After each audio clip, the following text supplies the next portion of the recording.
On 3rd of this April, actually, the no confidence motion against the Pakistan Prime Minister Imran Khan was to be tabled in the parliament, but uh,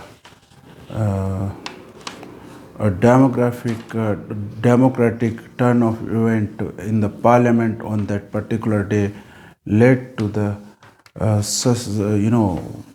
dissolution of the parliament, and the no confidence motion could not be actually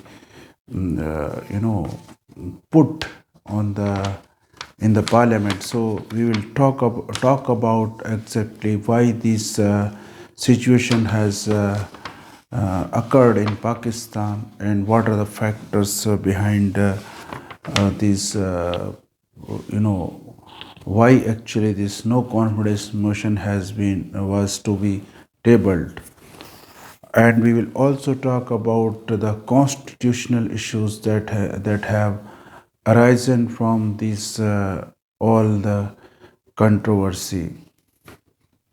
So basically, now there is no government in place in Pakistan. This caretaker government has to be formed, and the election has to take place within a 90 days under the caretaker government. According to the constitutions, but still this issue is in the court. So now it will depend upon whether this the present tenure of the parliament will continue, because this tenure is about to be to come to an end after 17 months of time. So if the Supreme Court actually declare all these events as a null and void, then this parliament will uh, again continue till the present tenure of the parliament come to an end, or if the the decision goes in favor of Imran Khan, then the new election will be held within a 90 days. So why exactly these actually all these problems occurred in Pakistan, this controversy? Because since the Imran Khan has come to the power, the economy of Pakistan has been slowing. Uh, uh, because if you see the Pakistan currency, the Pakistan rupee has lost at least 35% of its value against the dollar since the Imran Khan has come to the power. Now inflation is running at a double digit, so that's why the prices of the food and other essential commodity has gone up in the last couple of months. The Pakistan economy is floating on the basis of the loan that they have gathered, they have taken either from the IMF or from some other countries. So that's why the situation is very pathetic, and that was the reason that the opposition party came together to form an umbrella, a unified umbrella in the name of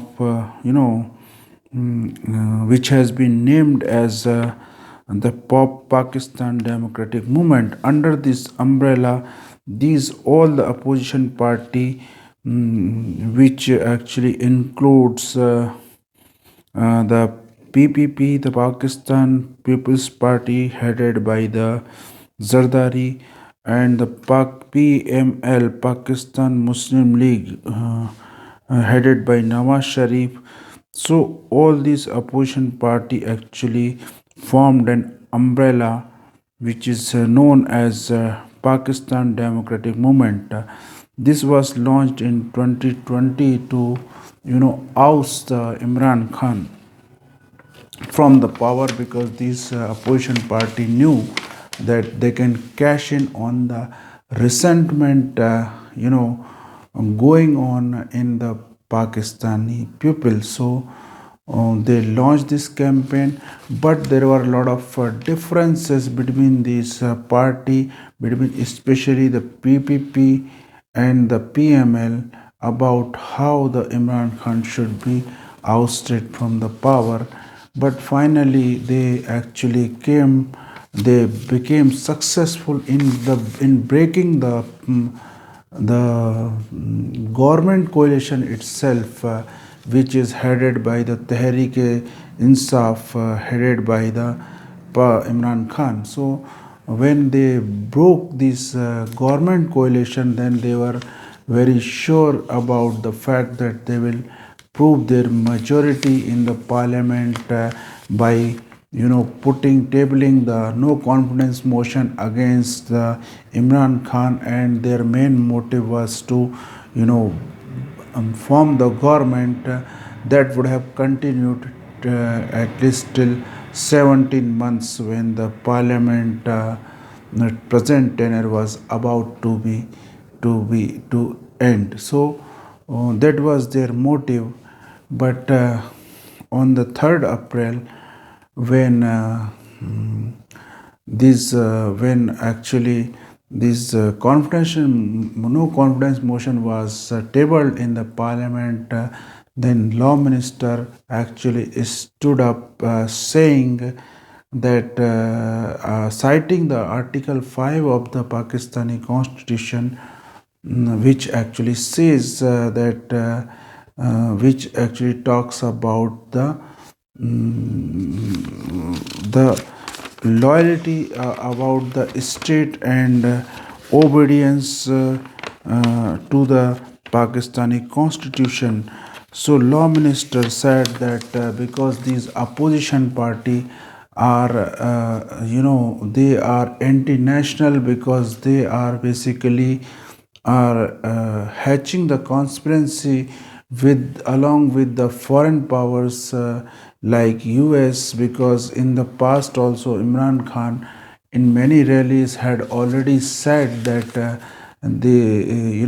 that US want to oust him from the power with the help of opposition party.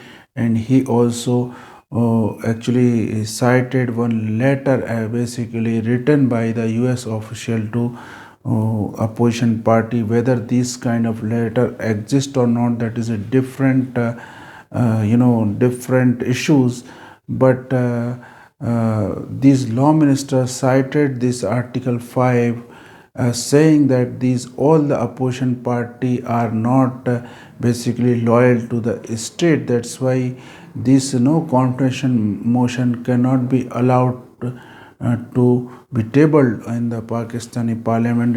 And that's why the deputy speaker of the National Assembly also actually came in agreement with this law minister, basically ending the session of the parliament.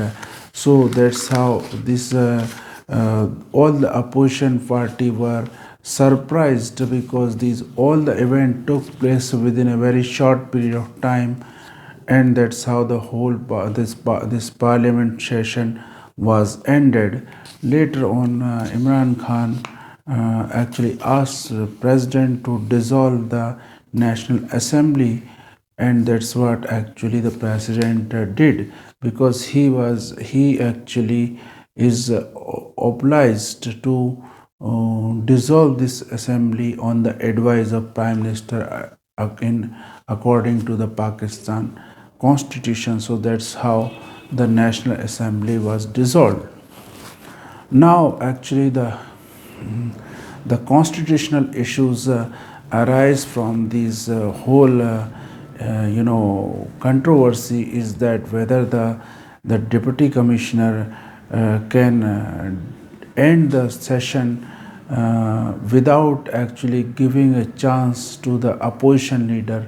Because when law minister actually cited the fifth article of the Pakistani constitution, then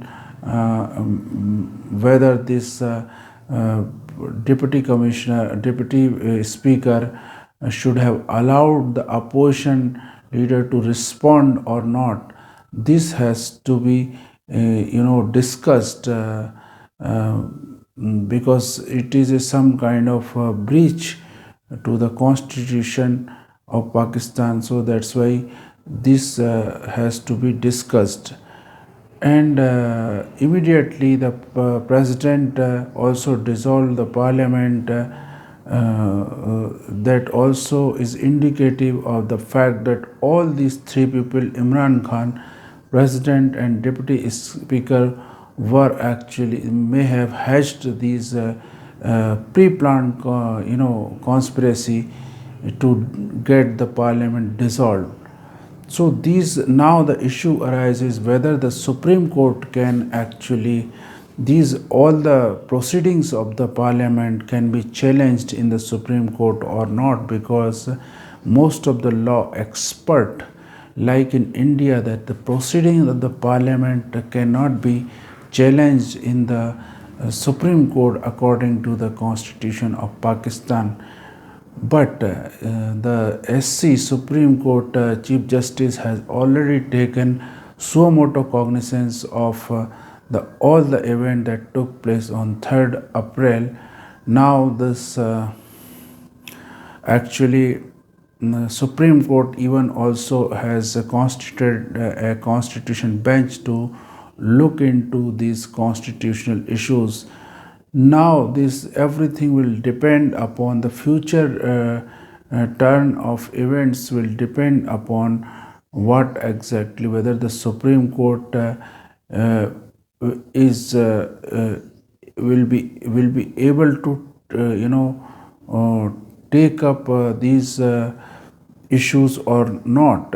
If the, as I told, if the Supreme Court says that these all the event that took place on 3rd April was unconstitutional, then then the opposition may be given a chance to form its government, and this government will last till the present tenure of the parliament comes to an end. Or if the Supreme Court actually declare that these parliamentary proceedings cannot be challenged, and if the decision will come in favor of Imran Khan, then the new caretaker government will be formed, and within a 90 days of a time the election will take place in Pakistan. So we have to see exactly what the Supreme Court decide.